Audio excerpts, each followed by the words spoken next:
Fala, rapaziada, firmeza, como é que vocês estão? Tranquilos? Aqui quem fala com vocês é o Juan e hoje, rapaziada, trazendo mais um react pra vocês e dessa vez o Mundo Encantado de Guts, Berserk hashtag 38, do canal do Subsolo Geek 2.0. Lembrando, link do vídeo original na descrição, então vão lá, deixa um like, se inscreva no canal do Subsolo Geek 2.0, que ele merece pelo excelente conteúdo que ele traz aí pra gente, fechou, rapaziada? Bom, vou deixar meu like aqui, já sou inscrito, o sininho já está ativado.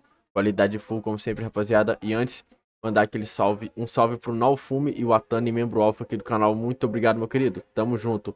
E galera, falar pra vocês que o vizinho tá com o som ligado. Então qualquer coisa eu peço desculpas, tá? Se tiver algum ruído de fundo. Bom, vamos lá, né? 1h30 de vídeo. Bom, sem mais, 3, 2, 1 e... Play. 1h30 que vai se transformar em 20 minutos, né? Porque passa muito rápido, velho. Nos vídeos de Berserk, mano. Deixa eu ver se tá gravando. Tá gravando. Midland do Sul, Lumas. Parte do exército Kushan marchava por aquela estrada, enquanto alguns cavaleiros remanescentes de Midland se escondiam na floresta, preparados para uma emboscada. Mil, você quer atacar mesmo? Pergunta um deles. Quieto, Saritas. Vai dar uma de covarde agora? Não podemos apenas sentar aqui e assisti-los como se estivéssemos numa peça de teatro. É uma completa desonra para a nobreza de Midland. Não conseguiríamos nem mesmo encarar a realeza. Mas não estamos nem autorizados a entrar no castelo. Por que deveríamos arriscar nossas vidas para proteger a realeza? E as mortes de nossos pais e irmãos, que morreram protegendo aquele castelo? Vocês vão jogar as vidas deles no lixo? Mas proteger o sangue da realeza... Ouvi falar de uma base de acampamento em Midland, com uma força altamente respeitável. Ouvi também que o herói que os lidera não é nada mais que o Falcão Branco. Grievous? Mas... ouvi falar que ele foi torturado até a morte há 3 anos na torre.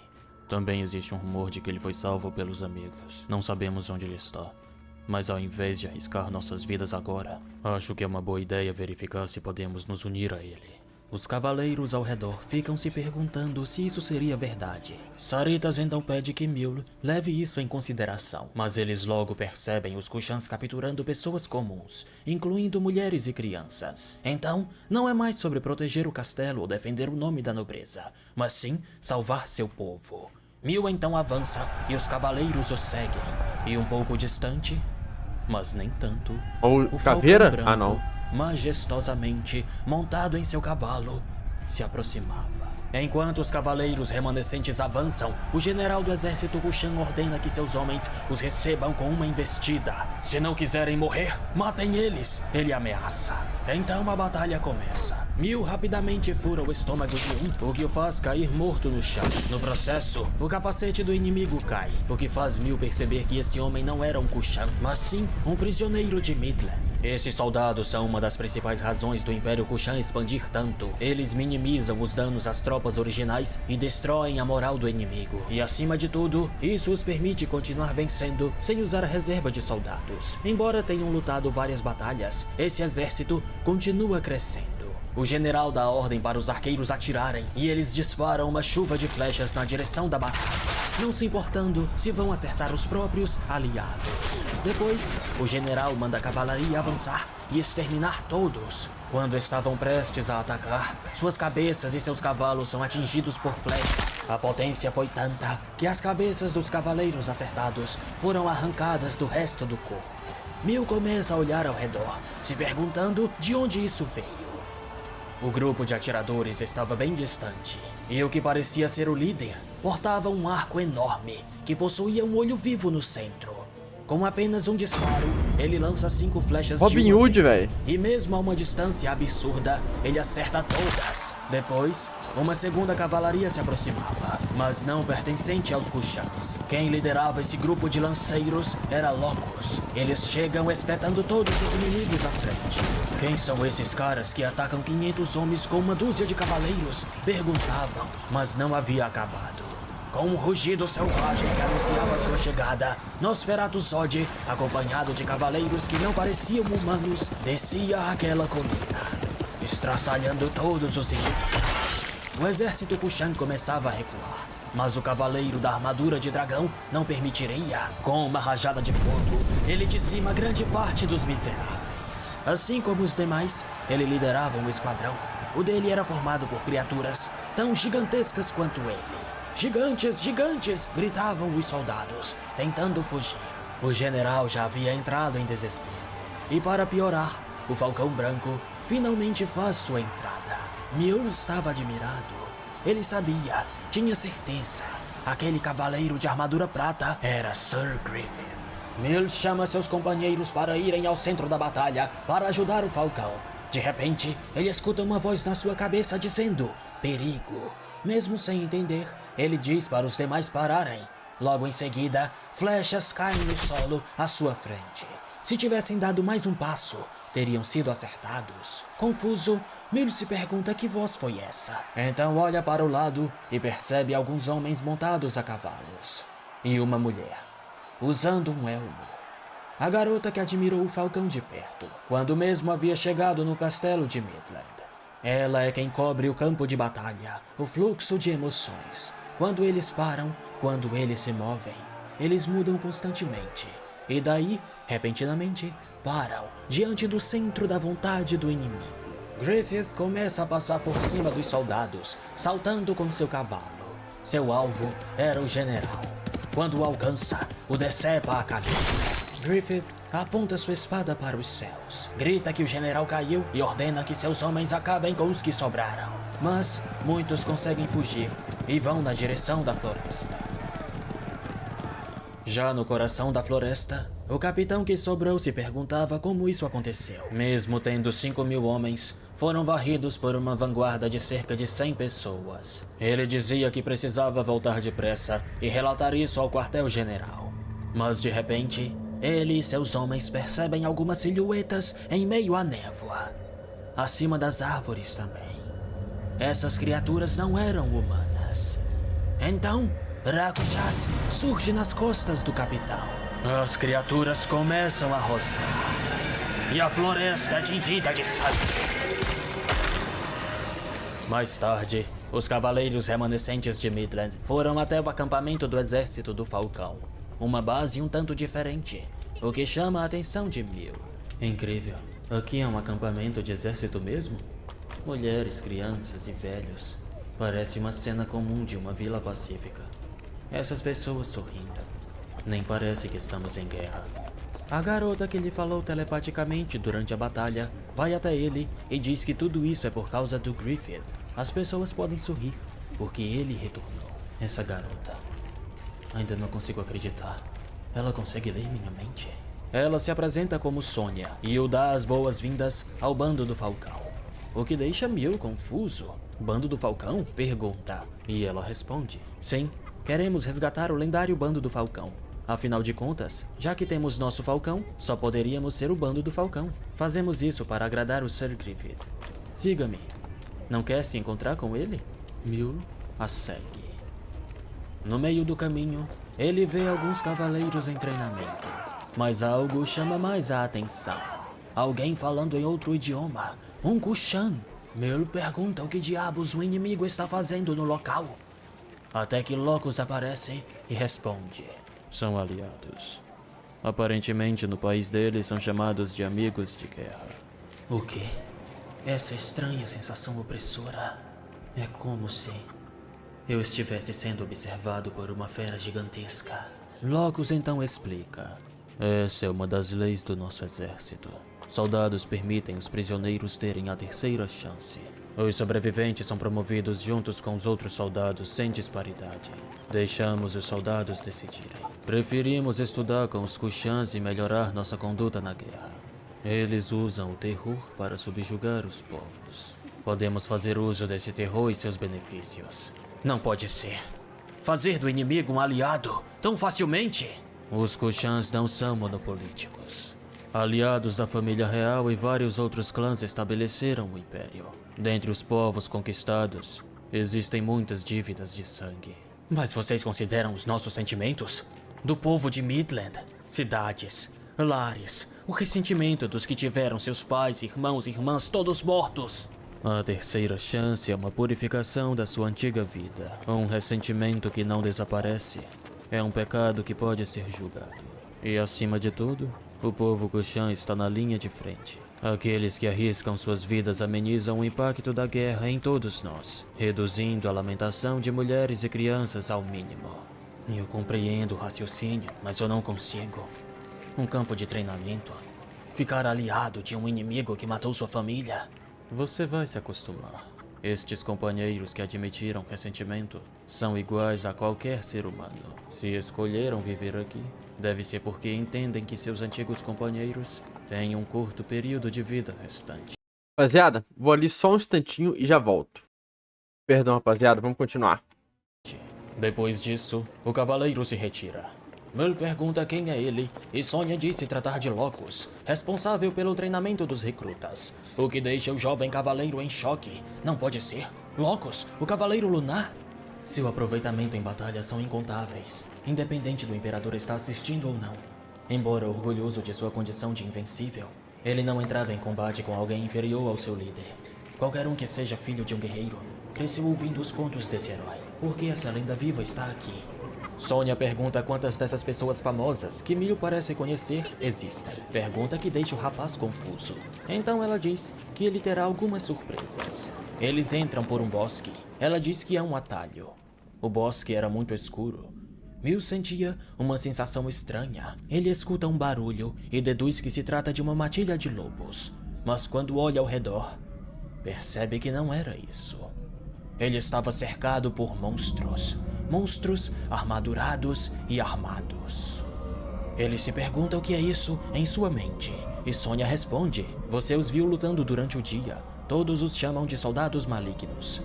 Mil está trêmulo. Ele olha para o lado e vê 4 deles, comendo um cervo, como se tivessem começado com ele vivo ainda. Sonya diz que eles estão até melhorando, pois antes comiam os prisioneiros Kushans. Um dos monstros pega a garota pela perna e a coloca de cabeça para baixo.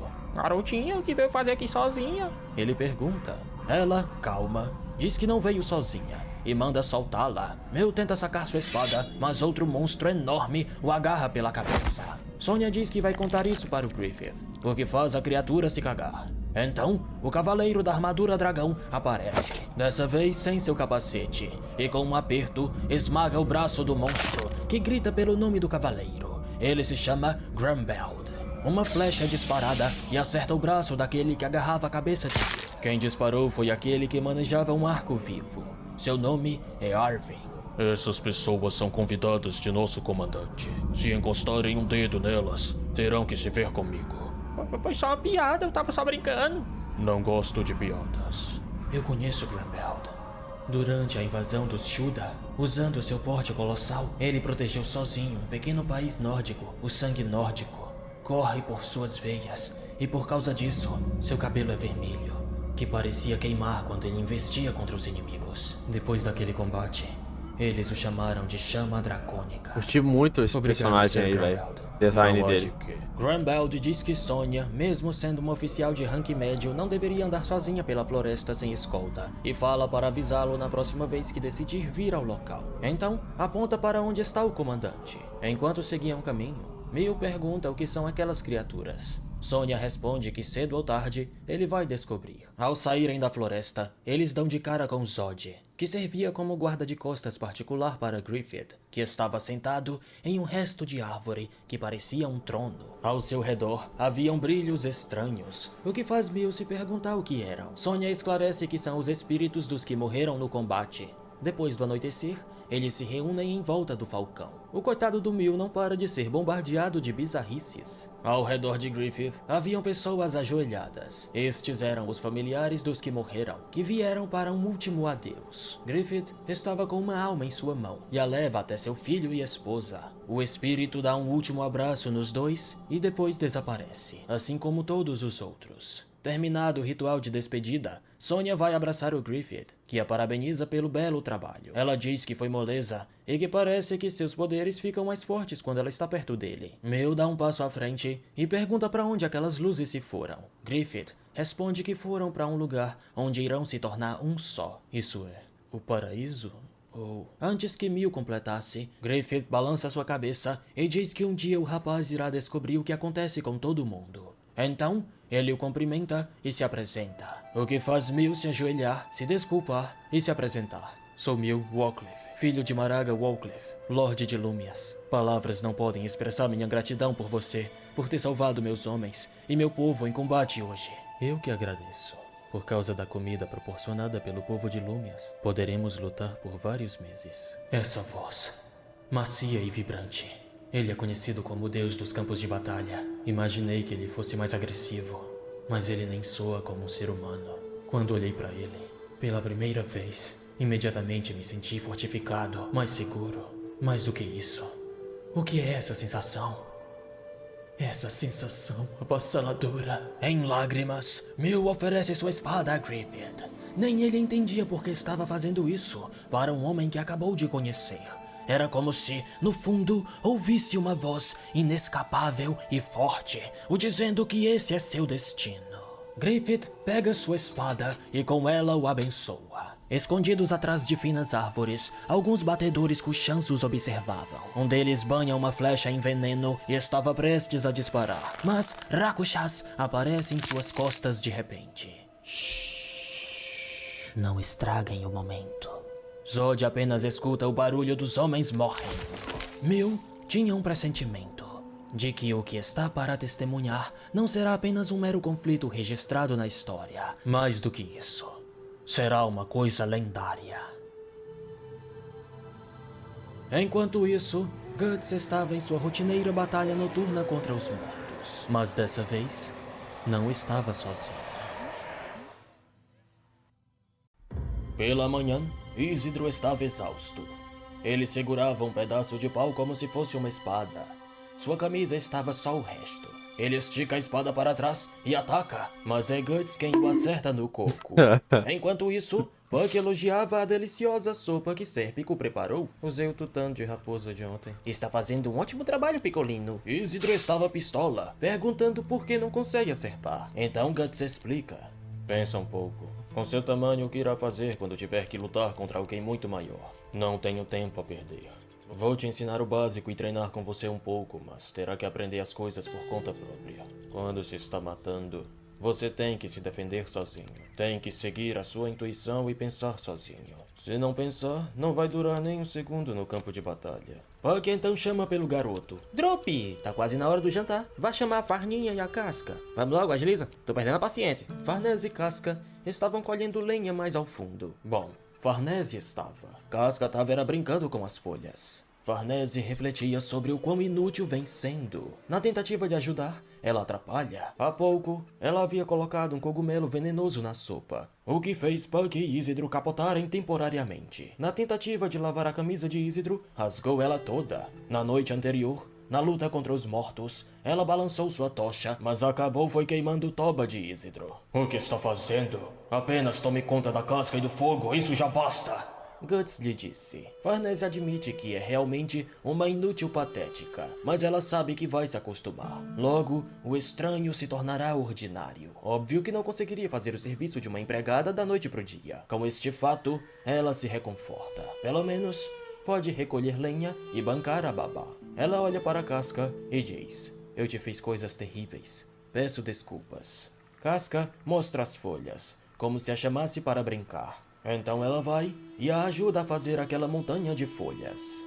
Farnese logo percebe um coelho atrás, se escondendo debaixo de duas rochas. Ela pede que Casca espere um pouco e vai tentar pegar o coelho, na intenção de ajudar com o suprimento de comida. Mas não consegue alcançar o animal, então desiste. Quando percebe, Casca havia desaparecido. Farnese se desespera, pois o dia estava para acabar. Ela adentra mais fundo na floresta, gritando pelo nome de Casca, mas não havia resposta. Ela já não lembrava o caminho de volta para o acampamento. O barulho da floresta a amedrontava. A noite vem e começa a consumi-la. Era como se tivesse caído em um abismo muito profundo. Então ela chora, chama por Casca, por Sérpico, mas não tinha forças para além de murmurar. Não conseguia se mexer. Apenas se acovardar. Pela manhã do dia seguinte, Puck a encontra e chama pelos outros. Ela pergunta sobre a Casca, mas ela já estava com eles. E bem, no dia anterior, ela apenas tinha voltado ao acampamento, pois estava com fome. O cheiro da comida a guiou. Estavam todos mortos de sono. Afinal, passaram a noite enfrentando os capetas. Vamos logo voltar, quero dormir. Uma babá virando criança desaparecida. Eu, hein? Comenta, Isidro. Farnese fica novamente desapontada consigo mesma. Mais tarde, enquanto o Sérpico pegava água no rio, Farnésio diz que ela só causa problemas. Ele sugere voltar para a capital do Império. Mas não é isso que ela quer. Se voltar, vai apenas se esconder de novo. Independente do quão frágil e inútil seja, pela primeira vez, ela se descobriu. O grupo segue jornada e no meio do caminho se encontram com um pastor que passeava com suas ovelhas. Para evitar habitações humanas o máximo possível, vocês podem usar o mar, aí usar aquela estrada antiga, aí vão poder cruzar o pico da montanha. Parece que vocês têm uma razão para evitar as pessoas. Pretendem alcançar o porto em Vilitanes? Nesse caso é melhor terem cuidado. Como pensa? O que está acontecendo em Vilitanes? Para com isso, menino. Ele se tornou a base naval das Nações Confederadas. Tropas chegam o tempo todo dos países do Vaticano, uma depois da outra. Sem dúvidas, os inimigos dos Kushans estão se... Tá uma ventania aqui, velho. Essa cortina não para quieta, velho. Pera aí. Deixa eu ver se eu consigo... Pera aí, ó.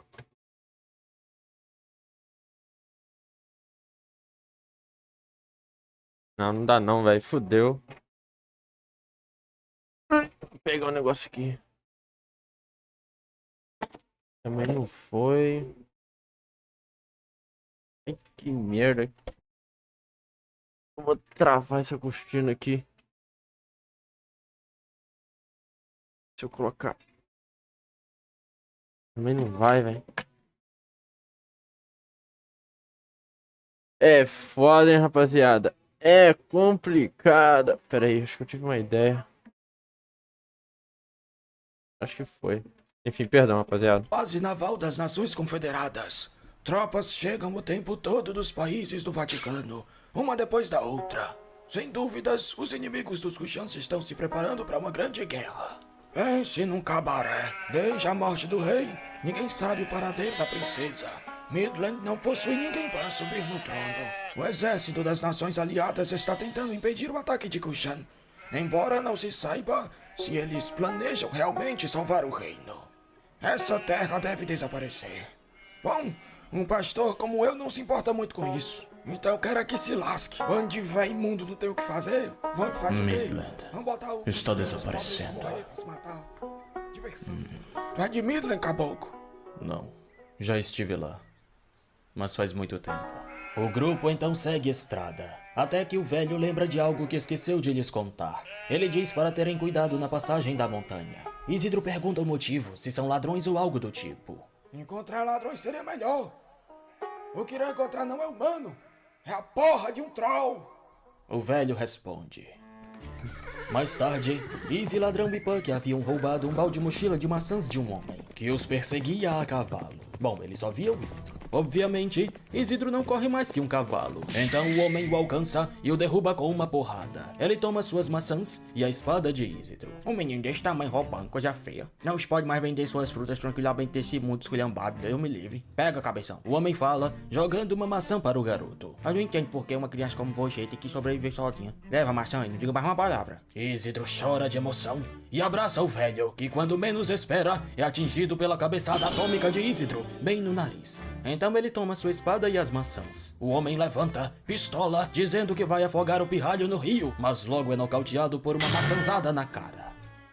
No meio da colheita, Isidro parou para treinar. Ele pergunta para Puck como pode fazer para acertar Guts pelo menos uma vez. O elfo responde que é impossível, pois além de ter braços pequenos, o oponente é um monstro. Você já tentou jogar pedras alguma vez? Pergunta. Mas Isidro diz que se não for com a espada não tem sentido. Afinal, é isso que ele está treinando. A minha habilidade de arremesso é incrível, mas, honestamente, não posso competir com os adultos. Só sobrevivo com minhas pernas velozes e com um pouco de audácia. Isidro acerta pedras em 2 pássaros em cheio e os pega para o jantar. De repente, algo chama sua atenção. Ele olha para suas 2 mãos e parece ter uma ideia.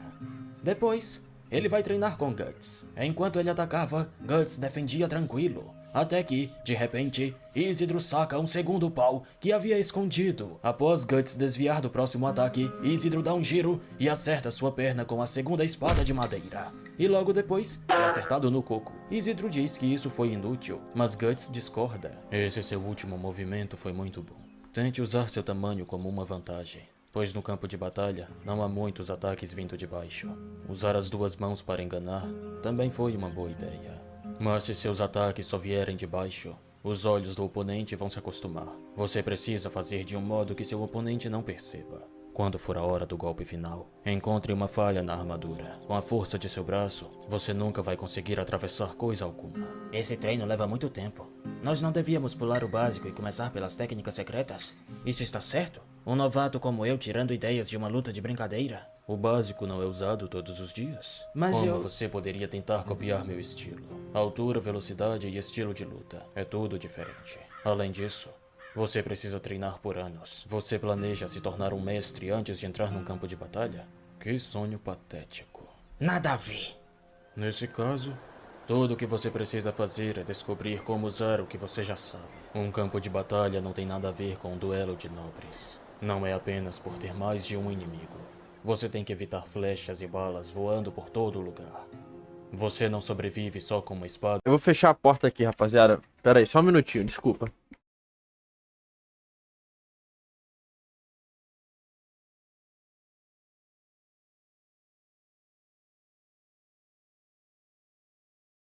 Com a porta fechada, eu acho que não vai ter circulação do ar. Aí a cortina não deve vir cá pra frente, velho.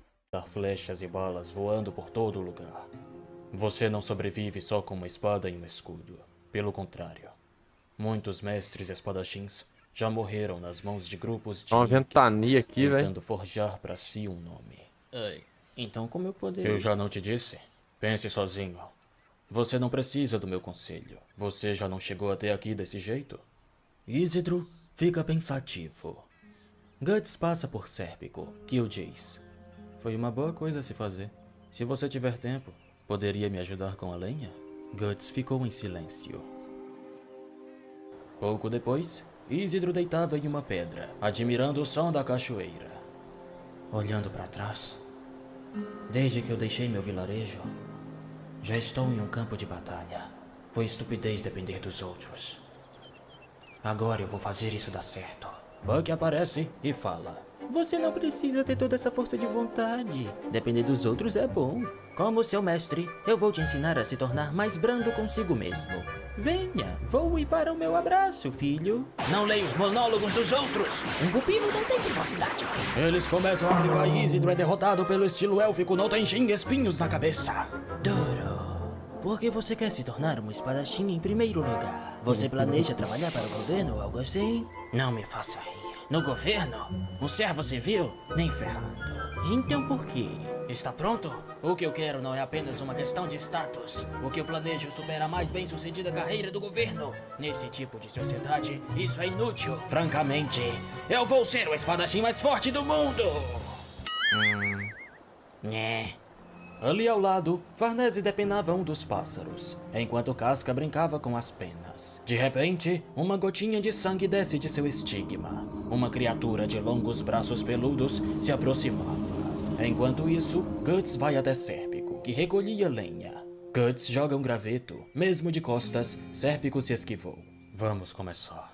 O que quer dizer com isso? Não minta pra mim. Você não queria ficar a sós comigo para terminar a nossa luta? Do que você tá falando? Eu só achei que a gente poderia aprofundar nossa relação com uma conversa insignificante. O quê? Conversa mole. Eu não aguento essa merda. Guts começa a se retirar. Então Sérpico arremessa uma frutinha. Guts a para na mão. Conversa mole. Eu tava pensando que eu gostaria de te matar. Agora sua cara está como naquele dia. Fazer essa jornada com você está colocando a senhorita Farnese em perigo. Se eu pudesse, pararia essa jornada inútil agora. Mas esse é o desejo da senhorita Farnese. Depois que ela chorou, aquele rosto de criança era tão diferente dela. Eu nunca a vi dar um sorriso genuíno. Você a mudou. Por ora, deixarei de lado meus sentimentos pessoais. Enquanto a senhorita Farnese quiser continuar a jornada, como seu servo, tentarei me dar bem com você. Mas, se ela morrer durante a jornada, Eu vou te matar. Bom, eu vou tentar. Merda. Agora você tá me assustando.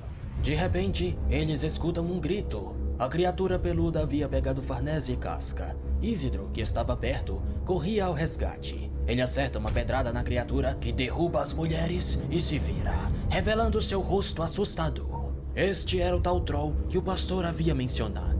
E ainda estava armado com um machado de pau e pedra. Mesmo se cagando, Isidro não se acovarda e decide testar suas novas habilidades. Então Caraca, o saca bicho é sua do tamanho do espada. Isidro. Ah lá, vão morrer com certeza, diz a elfa que seguia aquela pequena bruxa, Silke. As duas assistiam à confusão, escondidas na floresta.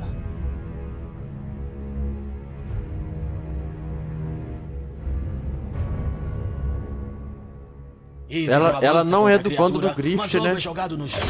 O monstro então dispara alguns golpes, dos quais Isidro se defende, esquiva e foge. Mas ele acaba tropeçando nos pés de uma árvore e, claro, a criatura estava para disparar o golpe final. Isidro tinha certeza que sua morte havia chegado. Mas de repente, o monstro é acertado por algumas frutinhas, o que parece o assustar, pois ele se afasta. Quem fez isso foi a pequena bruxa, que diz para Isidro não se mover. Isidro estava confuso, assim como os demais. Fique quieto, é perigoso, sem movimentos repentinos. Ela diz. É quando Isidro percebe que não havia somente um troll no local, mas vários. Eles haviam sido atraídos para a desgraça de um ninho de trolls. A bruxa diz que trolls nunca viajam sozinhos. Ela chama as mulheres e Puck para se aproximar. Depois que todos se juntam, ela os envolve através de um círculo formado por uma corda. Ao redor do círculo, ela coloca alguns materiais e diz pro pessoal não sair. Estão todos confusos, se perguntando o que seria isso. Puck diz que é um ritual mágico. Farnese, que todo dia fica mais em choque, agora desaba ainda mais. Magia? Isso quer dizer que, antes que ela completasse a sua fala mental, a elfa que segue a garota se revela e diz: isso mesmo, ela é uma bruxa. Bruxa. Puck tá apaixonado. O que ela tá lançando agora é uma magia para proteger vocês dos peludinhos. A elfa diz e Puck tenta lhe dar seu amor. A bruxa começa a balançar seu cajado, dizendo algumas palavras mágicas e formando uma estrela de luz. Quando os trolls avançam, a estrela os mata. Depois, ela pega o que parece ser fios de cabelo. Após soprá-los, eles voam na direção das criaturas, que correm para longe. Seguindo o fluxo, usando o cabelo como catalisador para invocar o poder do elemento fogo, eu libertei o poder do elemento fogo como catalisador, colocando-o no fluxo do Odd. Ela explica. Mas seria melhor não ter explicado porque ninguém entendeu. Eu não entendi nada. Silke diz que, sem querer ser rude, é melhor o grupo se mandar. Isidro diz pra ela não se preocupar, pois apesar de não parecer, o grupo tá muito acostumado a enfrentar esses tipos de monstros. Do jeito que você lutou agora, com sua patética brincadeira de espadachim, na próxima vai morrer com certeza. Ela retruca, para a indignação de Isidro e a chama de velha chata, pois o grande chapéu da garota e o local escuro o impedia de ver seu rosto. Ele acaba enganchando seu pé na corda, tropeça e pega na moça onde não deveria. É quando ele percebe que essas coisas não são de uma velha. Ela se vira, finalmente revelando seu rosto. Uma criança? Diz Isidro em choque, antes de levar uma cajadada no coco, ficando hipnotizado. Finalmente, Guts e Sérpico chegam, mas já estava tudo bem, e a bruxa havia ido embora. Na verdade, para Isidro não estava nada bem. Ele estava agindo como se fosse um macaquinho. Aqui tem um bolinho, Monkit. Puck aproveitava. De longe, mas nem tanto, Silke voltava a encarar o grupo, enquanto refletia. Apesar de eu não ter tentado nenhuma transformação com um grupo de magias, eu vi uma estrela pentagonal. Para aparecer essa estrela nos arredores, a magia deve ter sido invadida por um fluxo estranho. Essa garota e esse homem. Ela reflete, se referindo a Casca e Guts. O que eles são? Aqueles dois. É como se os dois estivessem causando a distorção. Seguindo viagem, Guts e Sérpico elogiam Isidro. Você fez um bom trabalho. Sim, graças a você, as donzelas estão bem. Você tem a minha gratidão. Só que Monkit não quer falar sobre isso e trava sua eterna batalha contra o elfo. Enquanto caminham, Guts olha para Casca. Ela ainda está com medo dele e se esconde atrás de Farnese. Parece que ela te adotou totalmente, senhorita Farnese. Sérpico comenta. Guts então vira o rosto. Todo mundo tá te salvando. Mas eu... é melhor assim. Eu... apenas te machuco. Primeiro um troll, agora uma bruxa. O quê? Não acredita em mim? Ué, voltei ao normal. Não é isso. Eu apenas estou ficando terrivelmente cansado de todos estes horríveis demônios e monstros. Tá parecendo até um conto de fadas. Sim. É que tá. Troll. Agora uma bruxa. Cadê os apóstolos? No meio do caminho, eles avistam um homem caído no chão. Puck trata seus ferimentos e quando ele acorda, perguntam o que aconteceu. Ele diz ter sido atacado por trolls. Ele fazia parte de um grupo de 5 pessoas. Só ele sobreviveu. Você é das redondezas? Sérpico pergunta. Minha vila fica a 1 hora daqui, mas é impossível eu voltar com essas feridas. Sérpico olha para Guts e diz. O que acha?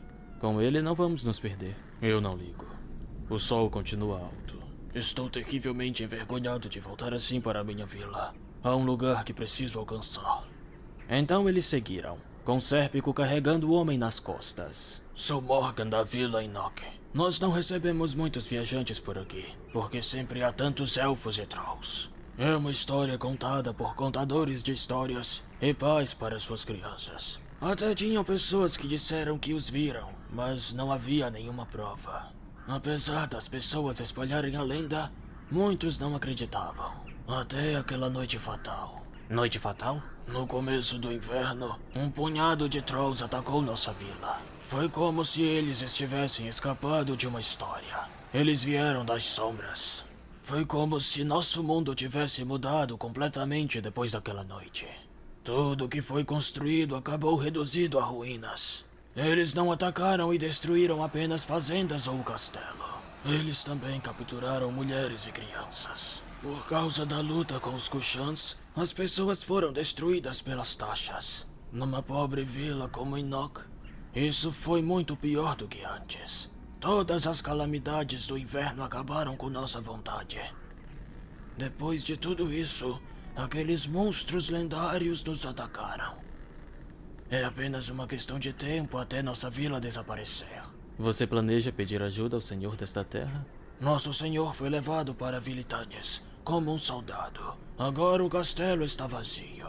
Não há a menor chance de que eles mandem soldados para olhar estes contos de fada. Então, o que você tem em mente? Uma lenda para lutar com outra lenda. A bruxa. Nós pensamos que a bruxa poderia nos salvar. Foi dito que a bruxa tem uma abóbada no fundo da floresta. E somente aqueles que forem convidados pela habitante da floresta vai ser capaz de achá-la. De qualquer forma, os aldeões estavam com medo de chegar perto. Há muito tempo, algumas crianças da vila a viram. Estivemos procurando na floresta por 5 dias, sem encontrar nada. Então, por azar, encontramos os trolls. Tem uma bruxa mágica na floresta? Não sei. E não importa o quanto procuremos. De repente, eles passam por uma árvore com um símbolo estranho. Logo, o local começa a tremer. De onde estava, sei o que sentia. Alguém cruzou a borda. Como puderam? Ela se pergunta. Algo na floresta, algo imenso, levantava. Bem diante de Guts e dos outros, uma grande casa, formada de árvore, brotou do solo.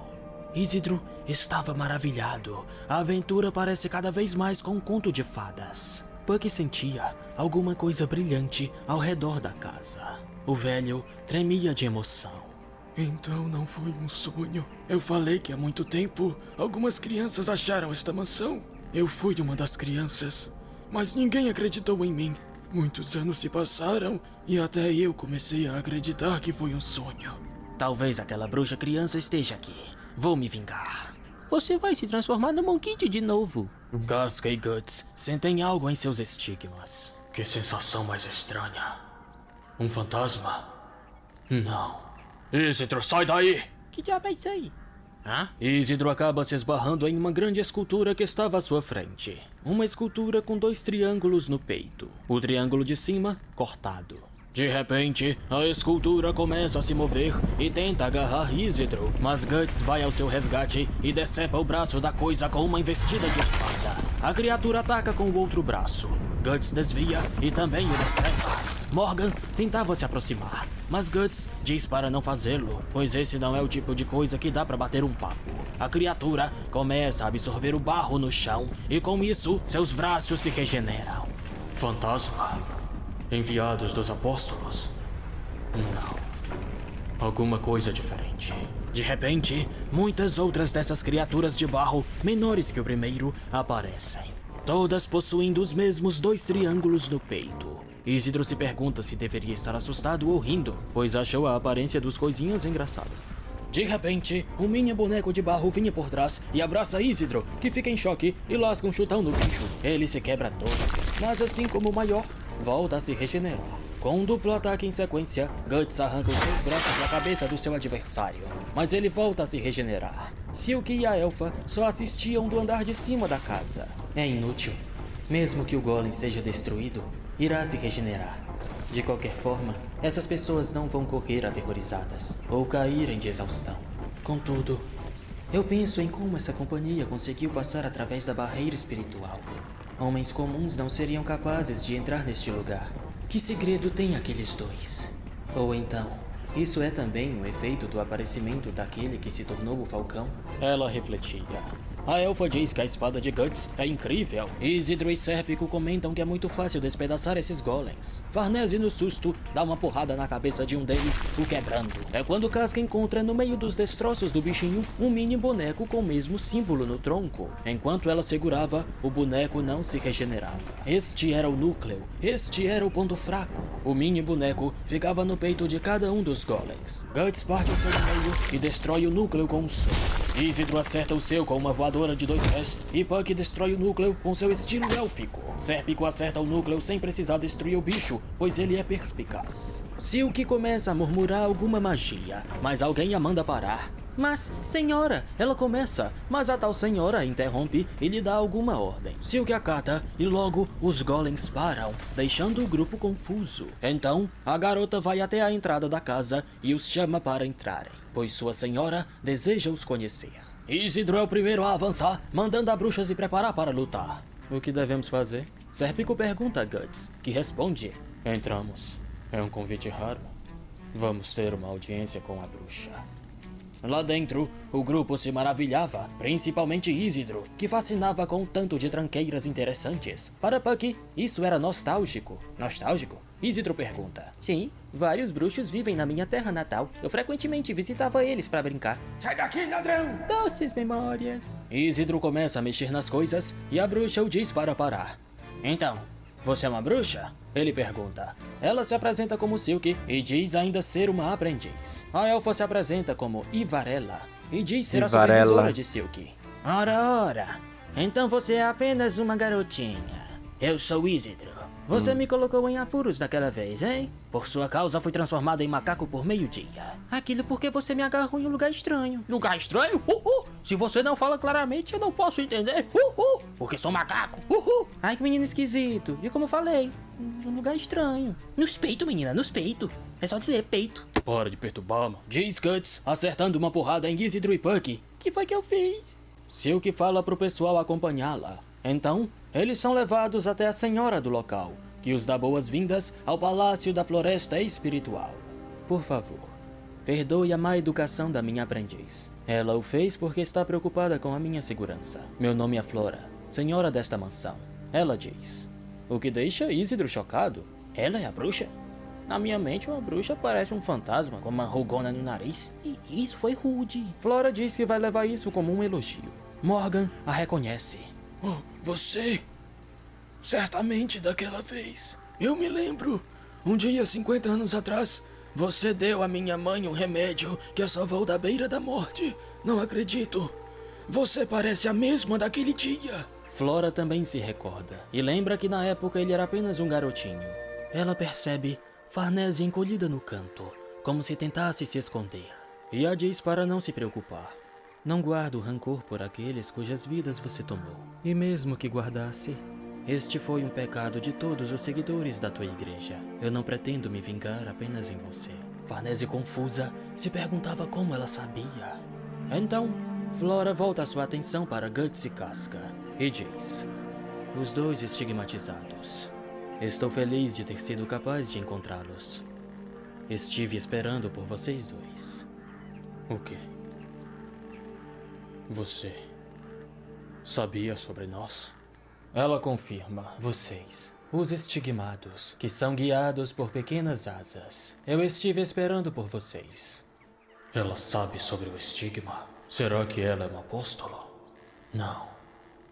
Mas essa sensação dói levemente, mas é de alguma forma diferente. Silk percebe o estigma no pescoço de Guts. Ele pergunta o que Flora é, mas ela pede que espere, pois precisa terminar sua conversa com Morgan primeiro, que queria falar sobre os Trolls. Ela diz que também está preocupada com isso. Trolls são, originalmente, criaturas do Reino dos Mortos. Eles deveriam aparecer muito raramente na frente das pessoas, e é ainda mais raro eles atacarem habitações humanas. Ela diz e conclui que, infelizmente, não pode ajudar, pois em seu corpo não há mais tempo nem força para deixar este lugar. Isidro comenta que, falando desse jeito, parece que ela tá quase morrendo, o que irrita Silk e Varela, esta que o chama de insensível.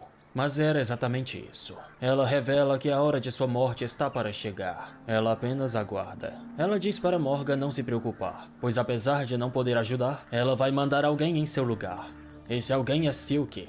Até a garota ficou surpresa com a tarefa. Tá ficando assustada, é? Isidro perturba. Não é isso, menino nojento. Flora olha para o grupo de Guts e pergunta se podem ajudar Silk. Guts diz entender que ela está preocupada com sua aluna, mas eles estão com pressa para continuar a viagem. Ao que Flora responde, não será de graça. Acredito que eu possa ajudar vocês, mais ou menos. No tempo até sua volta, irei fazer talismãs para protegê-los do perigo em sua jornada daqui pra frente. A maldição desse estigma está além da imaginação. Retirá-la é impossível para mim, mas posso enfraquecer a influência da maldição.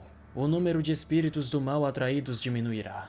Pelo menos, amenizará a tentativa de possessão de corpos. Chocado, Guts pergunta se ela pode mesmo fazer isso. Ela responde que, mesmo que haja um limite de tempo para os efeitos do talismã, ela acredita que vai durar o suficiente para o fim da viagem. Guts lembra do momento que foi possuído pela besta da escuridão, pois com esse talismã, ele ficaria livre daquilo. Só agora Isidro se ligou que os fantasmas são invocados por causa do estigma. Silk se pergunta se ele é idiota ou corajoso. Guts olha para Casca, que já corre para trás de Farnese.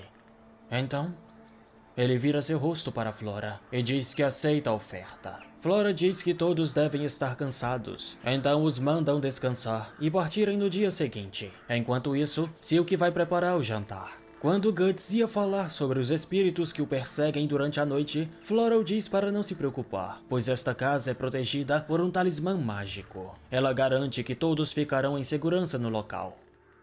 Depois, todos se juntam à mesa para comer. Guts volta à conversa anterior e pergunta o que significa aquela história de estar esperando por eles e por que ela sabe sobre o estigma. Ela responde que teve uma revelação de um amigo no Reino dos Mortos. Os estigmados, guiados por pequenas asas, visitarão esta floresta. Por favor, empreste seu poder a eles. Foi o que o tal amigo lhe disse. Emprestar seu poder? Mas o que será? Guts reflete. Isidro pergunta o que é esse Reino dos Mortos. Flora responde que é o próximo mundo. Graças à maldição do estigma, você está apto a sentir fortemente a presença de seres etéreos, que normalmente não são vistos a olho nu. Ela completa, falando para Guts. Isidro pergunta se seres etéreos significa fantasmas. Silk responde, é chamado de 3 corpos e uma substância. Tudo neste mundo pertence a pelo menos 2 outros mundos. Um é o espírito, normalmente chamado de Reino dos Mortos, o mundo astral. O outro é a alma, a origem da existência, a ideia de mundo. É um pouco difícil, mas em suma, é um fantasma, né não? Tá morto, né? Grudento como o catarro. Isidro diz. Esse é o que volta a explicar. Isso porque você entrou em contato com seres astrais usando seus corpos etéreos. Corpos humanos que sentem os seres etéreos fortemente pensarão que eles são substâncias reais. Se tornam capazes de vê-los e tocá-los. Pessoas comuns não seriam capazes de fazê-lo. Sérpico então aponta para os elfos que estavam brigando por uma maçã. Então, talvez... Silk continua. Elfos e Trolls são seres do Reino dos Mortos. Várias pessoas afirmam que eles realmente existem desde tempos antigos e continuam a passar esse conhecimento. No passado, a existência dos elfos foi aceita muito naturalmente, Mas depois da balela que o Vaticano espalhou, outra visão de mundo se tornou mais conhecida, e pessoas aptas a vê-los se tornaram menos comum. Então, muitos elfos se tornaram incapazes de compartilhar sentimentos com seres humanos e desapareceram em algum lugar no Reino dos Mortos. Entendi. Por isso que a Farninha não podia me ver a princípio. Agora ela já sofreu muitas experiências terríveis. Venha, minha filha, me sinta, me sinta. Guts pergunta se será que a casa de Puck tá bem, mas ele diz que tá tranquilo, porque tem uma penca de humano vivendo por lá. Isidro tem uma ideia fantástica. Então é só a gente parar de acreditar nesses seres suspeitos. Não fale besteira, jovem pupilo! Penso, logo existo. Puck responde. Silk fala que não é tão simples assim, pois o subconsciente não é algo que possa ser controlado. Flora então começa a dizer... Desde tempos antigos, a arte de procurar o reino dos mortos, liberando seu corpo etéreo das correntes do mundo, foi passado entre nós, os usuários de magia. Em comparação com a mais profunda camada chamada Hazama, várias criaturas das lendas antigas existem. Já que a maior parte do cenário é formado por corpos etéreos de coisas do mundo Duende, real, aquilo ali? não diferem muito da nossa realidade. Unicórnio, né? Esse é o motivo pelo qual pessoas mortas que não reconhecem a própria morte e continuam vivendo afeições vivas pelo mundo real, frequentemente ficam perdidos por aqui. Mas com o passar do tempo, muitos deles reconhecem a própria morte ou se tornam incapazes de reter suas formas etéreas e são banidas desta camada. No fundo da camada do Reino dos Mortos, o cenário se transfigura para algo além da compreensão humana. Lá existem corpos astrais gigantes, que não podem ser comparados com a forma etérea de corpos humanos e semelhantes. Esses seres são chamados de anjos, demônios ou deuses no politeísmo. Continuando mais profundamente, você chegará num domínio que é dividido de acordo com cada karma humano. Talvez alguma coisa como o céu e o inferno exista lá. Porque você se torna incapaz de voltar se você for muito profundamente. O mundo não se larga apenas em tamanho e grandeza. Por dentro, é extremamente profundo, sem nenhum sentido material. Ou algumas de nossas crenças mundanas seria suficiente para descrever este mundo. Aceite enigmas profundos. Estude da melhor forma todas as criações dentro do mundo. Este é o caminho da magia. Depois do jantar, Farnese e Casca vão finalmente tomar um banho decente. E Puck também, o sem vergonha tá ali na banheira. Isidro estava para usar o privilégio das crianças e se juntar ao banho, mas Silk e Varela aparecem. Puck e as garotas só escutam o gritão dele. Enquanto o coitado levava cajadadas no coco, Guts ia até Flora, ele mostra o berrelete que carrega. Sabe o que é isso? Perguntado se é seu, Guts diz que tomou de um monstro. Flora o pega na mão e fala: sim. Eu sei o que é. Qualquer um que o tenha, que o deseja, ou que tenha estudado magia completamente, deve saber sobre isso. Berrelete. A chave que liga as profundezas do mundo espiritual e nosso mundo atual. Com isso, você pode chamar os 5 anjos. Como eu uso? Tem um jeito de chamá-los? Esse estigma é trabalho deles. Quer isso por vingança? Ela pergunta. Nesse momento, Casca saía do banho de qualquer jeito e Farnese de toalha ia atrás dela, dizendo que ela não pode sair assim, e a enrola uma toalha. E o Puck ali de roupão tomando um chá, e o Sérpico em choque jogando xadrez com um golem. Flora indaga se Guts está viajando para Elfheim para proteger aquela garota estigmada. Ele confirma e ela continua. Que irônico. Esse ódio. Não foi isso que o ajudou até agora? Sem o ódio, sua vida não tem sentido. Para você, os eventos que começaram não vão parar, até que eles tenham consumido você e tudo ao seu redor por completo. E como correntes, ele o torna mais pesado e enfraquece sua espada. Andar sobre o gelo fino é uma coisa difícil, é uma jornada perigosa. Me desculpe, não posso corresponder às suas expectativas. Você não quer me contar, não é? Guts indaga, e ela diz que não. E também diz que este berrelete é mais do que ele pensa. Não é algo que possa ser usado com um simples truque. Berrelete é um espírito eminente que controla o destino humano. Não há objeto mais forte presente neste mundo.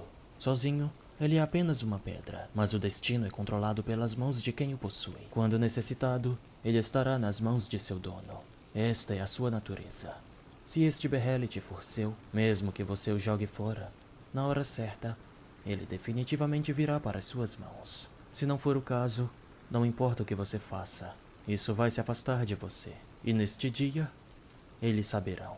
Chegará a hora na qual esta força pertencerá a alguém. Ela devolve o Behelit, dizendo que ele deveria rezar para que o objeto voe para longe de suas mãos. Ele diz que não pretende continuar carregando isso por aí, enquanto fica o jogando e pegando. Puck então pega o ovo e fala: segura meu bet direito, cagão. Seu bet? Isso mesmo, eu vou cuidar dele direito. Guts volta novamente a atenção para Flora e pergunta sobre a mão de Deus. Ela responde que até para pesquisadores do mundo espiritual, eles são um grande mistério.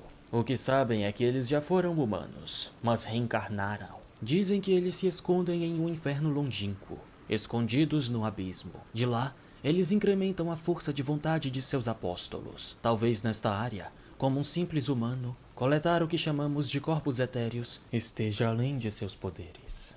Depois da conversa, Guts se retira. Passa por Silk e a Jace. Vamos dar o nosso melhor amanhã.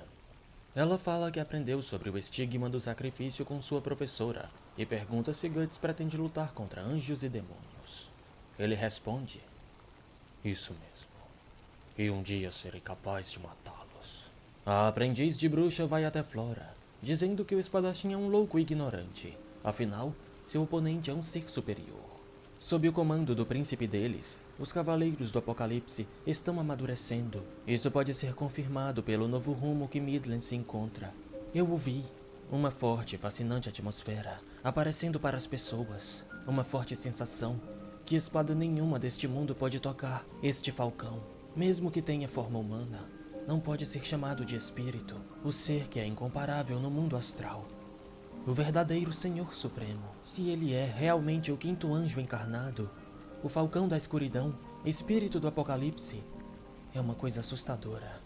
Ela completa. Flora diz que o falcão é também aquele que marcou Guts. Nós, que usamos magia, temos um maior entendimento das várias forças deste mundo, mas este conhecimento é uma lâmina de 2 gumes. Às vezes, ele nos cega. Silk não entende o que sua mestra quer dizer. Então ela continua. Ele ainda continua vivo, vivendo através de seu destino. E ele acabou de encontrar a mais preciosa criança de Flora, a bruxa da floresta da árvore espiritual. Você, Silk, quer que eu ajude essas pessoas? Silk pergunta. Flora responde: essa decisão é sua. Deus já escolheu o nosso destino. Mas cada um deve fazer suas escolhas. Ao menos, é nisso que acredito. Pense nisso com cuidado. O que esse encontro significa? Ah, que eu tô quase chorando aqui, velho. Ó, brincadeira não, mano. Pouco depois, Silk havia feito um desenho ao redor do estigma de Guts e passou um pouco de sal purificado. Isso fará o estigma não atrair nenhum espírito por 1 ou 2 dias. Os outros também passam sal purificado em seus corpos. O símbolo também já havia sido desenhado no estigma de casca. Depois disso, Silk traz algumas armas, mas não quaisquer. São objetos mágicos que receberam a proteção divina dos espíritos. Com elas, o grupo poderá enfrentar os Trolls sem invocar magia. Para Sérpico, uma capa e uma espada. A capa parecia estar voando sozinha. Ao olharem mais atentamente, percebem que ao redor da capa haviam coisas que pareciam insetos transparentes. Silk diz que esse é o elemento do vento, Sylph. Os 4 estados inerentes ao mundo físico, sólido, líquido, vapor e energia, estão todos em ressonância com o funcionamento dos elementos do mundo astral, respectivamente: terra, água, vento e fogo. Esses pequeninos são as formas etéreas da atmosfera que preenche este mundo. Espíritos do vento que sopra o céu. Então vocês são o vento que sempre me ajudam. Eu sou Puck, diz Puck. E Varela diz que esses são seus ancestrais. Afinal, os elfos são da fraca família dos espíritos do vento, o que deixa Puck em choque. Eu sou o espírito do vento! A incrível verdade foi revelada, eu não era uma castanha. Voltando à apresentação dos equipamentos, a capa de Sérpico é uma capa de Sylph, que recebeu uma proteção divina dos elementos. Aqueles que a vestem são protegidos pela atmosfera, serão capazes de repelir qualquer espada ou flecha.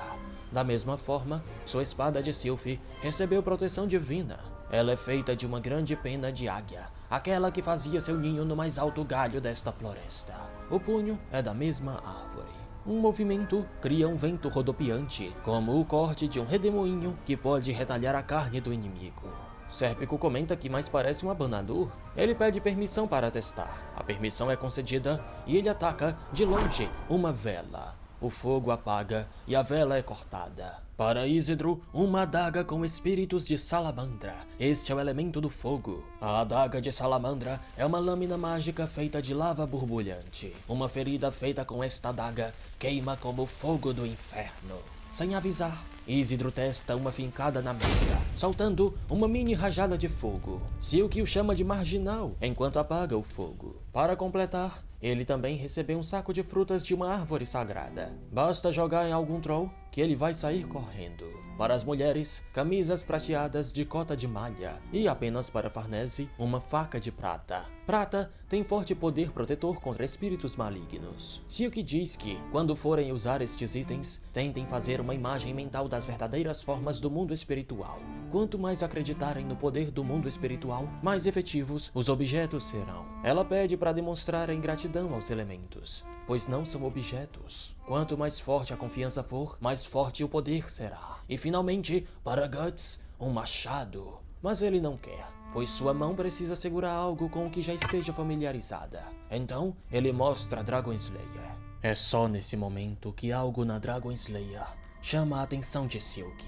Seu olho se arregala. O quê? Ela diz a si mesma, um tanto chocada. Amanhece.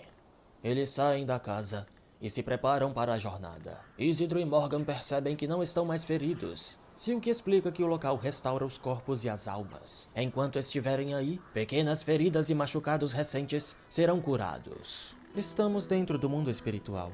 Este intervalo cobre os dois mundos, o espiritual e o real. Com a maldição garantida pelo estigma, você faz parte da lacuna que cobre o mundo físico, mas pode sentir o mundo espiritual. Se você se aventurar mais para dentro da floresta, enquanto possuir seu corpo material, você ficará na parte espiritual do intervalo. Pode comparar isso como estar numa praia. Normalmente, humanos simples não poderiam chegar aqui, a menos que a mestra os convidasse. Na melhor das hipóteses, isso é projetado como uma miragem para pessoas com poder espiritual. Já que estão na mesma camada, vocês chegaram a este lugar sem nenhuma dificuldade. No mundo real, esta árvore foi plantada há pelo menos 200 anos. Durante essa vida, ela foi o principal objeto de adoração da floresta. No mundo espiritual, a capacidade de viver é maior que na realidade. Quanto mais velha, mais esplêndida ela fica, e se torna algo como um fantasma. Nós, os grandes magos, decidimos viver nesta camada. Quanto mais você fica aqui, mais as restrições do mundo material enfraquecem. Fica mais fácil controlar as coisas com o poder da mente. Um grande mago pode, inclusive, voar sobre os céus. Ela completa. Puck novamente vê aqueles brilhos. Flora diz que são os elementos que vieram para dizer adeus. Silk pergunta se podem deixar casca na casa, mas Guts prefere a deixar perto, onde sua espada possa alcançar. Flora diz entender e pergunta a Farnese se ela também vai. Cabisbaixa, ela diz que não vai ser útil. Provavelmente será um peso morto. Antes que ela terminasse de falar, Guts diz que confia a proteção de casca a ela. Alegre, Farnese levanta a cabeça e responde em prontidão. Silk se despede de sua mestra, que diz que a pequena é abençoada pelos espíritos. O grupo então parte para a missão secundária. Guts percebe algo e olha para trás. Havia alguém dentro da casa. Alguém familiar. Quando Flora entra e percebe a pessoa, diz: "Você estava aqui? Deveria ter falado com eles." Que virada de eventos, hein? O que fez você me pedir esse favor? Foi só porque você sofre da mesma maldição e sentiu empatia? Ou foi somente para usá-los? A pessoa com o sobretudo negro não responde. Velho amigo, estou convencida que você continua tendo um coração humano. Sem puxá-los pelas mãos, eles podem continuar É o sendo uma Caveira? das variáveis guiadas pela lei da causalidade. Essas pessoas são também guiadas pelo destino, sem saber uma única causa. Flora então responde: Entendo. Deus deu a eles um destino. Este encontro. Enquanto isso, na Vila Enoch, um grupo de aldeões se deparavam com o troll que se alimentava da carne de um homem em um celeiro. Ted! Ted! Grita uma mulher, assustada. Ela tenta atacar o troll, que rapidamente a derruba e sobe nela. O irmão da mulher vai ao seu resgate e fura o monstro no nariz. O troll fica assustado e corre para dentro do celeiro. O irmão comemorava, dizendo ter o derrotado.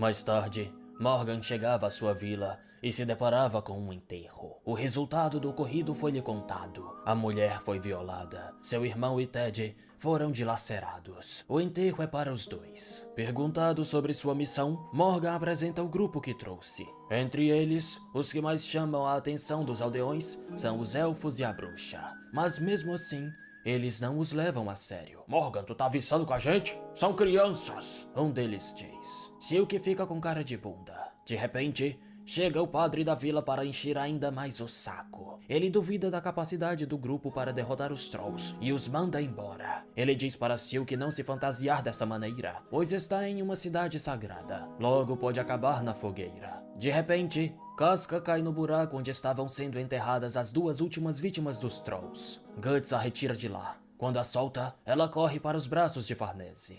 Desculpa. Como podem ver, fazer uma longa viagem com uma pessoa doente e com crianças tem sido cansativo. Não podemos ficar em uma hospedagem esta noite. O padre diz que isso é impossível, mas Guts fala que o grupo está em peregrinação para curar a condição de Casca. Caridade para os peregrinos não é oferecida pelas igrejas? Guts pergunta, e conclui que ficaria em débito com o povo da vila se ficassem, balançando sua capa para que possam ver sua espada e o braço de ferro. No fim, o padre aceita e diz a um dos aldeões para preparar a estalagem. Mais tarde, já no quarto onde estão hospedados, Silk entrega fios de seu cabelo para cada um do grupo. Eles devem amarrar os fios nos dedos. Com isso, vão conseguir conversar por telepatia. Isidro não acredita nessa conversa fiada, mas ela prova seu ponto o chamando de macaco imbecil telepaticamente. Silk volta à explicação. Até certo ponto, todo ser humano é capaz de trocar pensamentos diretamente. Só que para isso, é necessário conectar seu Odd, seu magnetismo espiritual. Com esses fios de cabelo presos a vocês, seus campos Odd estarão inconscientemente aderidos ao meu. Além disso, para aqueles que carecem de treinamento na visualização concreta de imagens, os pensamentos antes de receberem forma por meio de letras e palavras são vagos e inconsistentes. Até que vocês estejam acostumados, por favor, recitem as palavras claramente em sua mente. Se dominarem a transferência de pensamentos, a comunicação de intenção muito além da conversa normal torna-se possível. No fim, Silk pede que todos sigam suas instruções, o que aborrece Isidro. Só porque você sabe usar umas magias quer ser a líder? Ninguém aqui vai aceitar ser mandado por você não. Só que sim, todo mundo aceita. Puck bota até uma roupa de soldado e faz saudação à garota, a chamando de general. Aí já é demais, Isidro não aguenta e sai correndo furioso. Fugindo das obrigações? Pena de morte pra você, seu monquite de terceira classe, diz o soldado Puck. Farnese pergunta o que diabo foi isso e Sérpico acha que o garoto queria ser o líder. Depois, Isidro foi para baixo de uma ponte, treinando seus movimentos com a espada e a adaga. Mas ele acaba se desequilibrando e cai num rio. Ele sai de lá e senta no chão. Não tem jeito. Se eu usar apenas uma mão, serei desequilibrado pela espada. E pensar que aquela aprendiz e bruxa tá dando as ordens, mesmo sendo só uma novata. Guts e os outros estão totalmente iludidos. Bem, quando você pensou que teria superioridade em relação àquela garota que é menor que a sua grandiosidade, você foi tratado como um macaco. Além disso, ela tomou o topo enquanto você continua no fundo, como de costume. Puck diz enquanto pesca no rio. Isidro grita pra ele não ler seus pensamentos. De repente, Morgan aparece e diz ao garoto que é perigoso ficar sozinho. Isidro, por sua vez, pergunta o que o velho está fazendo no local. Ele diz que veio pegar alguns peixes para dar ao grupo de Isidro, mas não conseguiu pescar nada, pois o rio já está praticamente sem peixes. Então, o pessoal vai ter que se contentar com sopa de batatas. Depois, o homem acende uma fogueira para aquecer Isidro e enxugar suas roupas. Filho, por que você viaja com essas pessoas? Você é um servo do espadachim? Ele pergunta. Isidro imediatamente diz que de jeito nenhum. Eu tenho um contrato com o Guts para que ele me ensine a arte da espada. Faz parte da minha jornada para se tornar um guerreiro. Aquele espadachim é realmente forte. Balançando uma espada enorme daquela por aí. Forte é pouco. O cara é um monstro. Comparados a ele, os Trolls são como ursinhos de pelúcia. Isso mesmo. Vê-lo lutar sob a luz da lua me congela até os ossos. Aquele cara é um monstro devorador de monstros. Então você o admira? Admirar? Não me faça rir. Eu tô usando ele. Vamos dizer que ele é meu objetivo atual. Ah, então é isso? Na verdade, eu sou o mestre desse garoto. Mas ele está profundamente envolvido com o lado negro. Morgan pergunta sobre a Eu família amo o do Puck, garoto. velho. Se seus pais não se preocupam com ele. Isidro logo foge da pergunta. Falando nisso, e você, hein? Procurando uma bruxa nessa idade. Como sua família se sente sobre isso? O velho responde que seus familiares não estão mais vivos. Foram mortos, não pelos trolls, mas pela fome. Além disso, fico agradecido que as pessoas da vila confiaram seu destino a um velhote como eu. E também sou grato porque meu sonho se realizou. Antes de morrer, eu consegui virar bruxa mais uma vez. Todo homem é assim, não é? Na minha infância eu também gostava de sonhar acordado. Com as desculpas de procurar pela bruxa ou pegar um elfo, eu fugia dos serviços de casa e ia brincar em volta da montanha e na floresta. Eu imaginei sim que um dia eu sairia desta vila, que embarcaria em um navio para o mar distante. Só que minha mãe adoeceu. Tudo parecia tão borrado naquele dia. Quando finalmente percebi onde estava, fiquei perdido no fundo da floresta. Depois que eu soube que minha mãe ficou doente, fui procurar pela bruxa. E então, no limiar do sonho e realidade, lutei para atingir aquele lugar. Com o medicamento que eu trouxe, a vida da minha mãe foi salva. Mas eu cresci muito depois disso. Passei a ajudar com os afazeres de casa e não voltei mais para a floresta. Quando percebi, já tinha virado este velhote. O tempo voa, e a memória da minha vida se tornou vaga. Mas sempre mantive isso no meu coração. Minha primeira e única aventura. Sendo realidade ou não, ainda que a bruxa tenha esperado por mim, no fundo daquela floresta, como se não tivesse passado tempo algum. Isidro interrompe o velho, o dizendo para parar com este conto de fadas chato. Não pense que somos parecidos. Você que passou seus velhos dias numa vila rústica, superestimando seu sonho de criança. E eu estou no meio da realização de minha ambição. Então, o garoto pega suas coisas, se despede e se manda. Em seguida, Morgan percebe que Guts estava ali, acima da ponte. Então você estava aqui, hein? Aquele garoto realmente te estima. Silk estava parada frente à igreja da vila. Ela refletia que, se os trolls atacarem o local, os aldeões irão, com certeza, buscar abrigo nessa igreja. Apesar da garota odiar este lugar, não há outra opção além de planejar a defesa e, de qualquer forma, ela afirma que dará seu melhor. De repente, algumas crianças lhe atiram pedras, a mandando ir embora. Bruxas e trolls são iguais. Volte para sua floresta, eles gritavam. Guts chega ao local e as crianças correm. Avaliando o campo de batalha, ele pergunta a Silk. Ela fala sobre a forma como entraram na vila, contando mentiras. Na opinião dela, é um pouco ruim. Pô, a velha educou ela bem. Você quer falar algo para aquele padre? Silk diz que não somente para aquele padre. Eu acho que as pessoas deste lugar estão cometendo um grave erro. Nesta coluna, onde a igreja se ergue, ficava um lugar de adoração para os espíritos desta terra. Muitas igrejas do Vaticano foram literalmente construídas para destruir os lugares sagrados dos espíritos. A crença atual do Vaticano nada mais é do que uma demonstração de poder. As pessoas invocam o nome de Deus quando estão indo para a guerra. Elas invocam o nome de Deus quando buscam a salvação. Mais e mais. Nunca se cansam. Silk continua dizendo que, antes, sua mestra passava de vila em vila, mostrando os poderes dos espíritos. Mas quando a influência do Vaticano se espalhou, ela passou a ser rejeitada, mesmo que tenha salvado tantas pessoas com suas habilidades. De repente, ela foi mandada para a floresta e lá tem vivido escondida desde então. Silk não consegue aceitar isso e diz que se Flora não tivesse a pedido, não teria vindo para esse vilarejo. Se é o caso, vá embora. Se não gosta disso, não precisa se colocar em perigo nessa situação repugnante. A velha morrerá em breve de qualquer forma, não é? Mais uma razão para ir. Quem faz algo que odeia apenas por ter sido ordenado é chamado de errante. Cabisbaixa, Silk diz consigo mesma que esse homem é falso, sem maneiras, e que não tem como um homem como este ser seu destino, de jeito nenhum. Enquanto isso, Sérpico e as garotas seguiam na estalagem. Ele as via sorrindo juntas e refletia. Ela mudou. Uma coisa que eu nunca consegui foi fazê-la mostrar seu sorriso.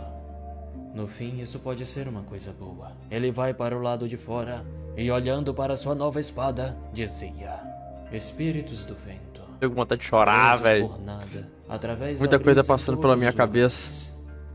Que ironia. A coisa mais incompatível comigo.